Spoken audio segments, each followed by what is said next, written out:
ठीक है। तो नेक्सॉन पे जो है 1,55,000 का है, जिसमें फेस्टिव बेनिफिट 45-50 हज़ार के, तो 2 लाख रुपए का नेक्सॉन पे, फिर से सुन लो, 2 लाख रुपए का जो है सेविंग मिलने वाली है। कर्व पे 67,000 की जीएसटी कट है, 40,000 का बेनिफिट, तो 1,07,000 का। ईयर पे 1,44,000 का जीएसटी कट है, फेस्टिव बेनिफिट 50,000 का, तो टोटल सेविंग 1,94,000। सफारी पे 1,48,000 का कट है और 50,000 का बेनिफिट, तो 2 लाख रुपए। इसमें भी सबसे ज़्यादा जो वैल्यू फॉर मनी होने वाला है वो नेक्सॉन होने वाली है, तो नेक्सॉन के लिए ज़रूर आगे बढ़ना।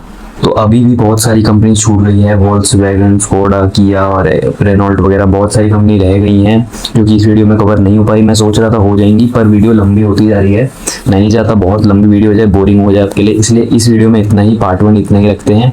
पार्ट 2 जल्दी आएगा, बाकी गाड़ियों को कवर करेंगे। तब तक के लिए चैनल पर ट्यून इन रहना और मेरी मेहनत के लिए लाइक जरूर कर देना और सब्सक्राइब जरूर कर देना चैनल को। सब्सक्राइबर्स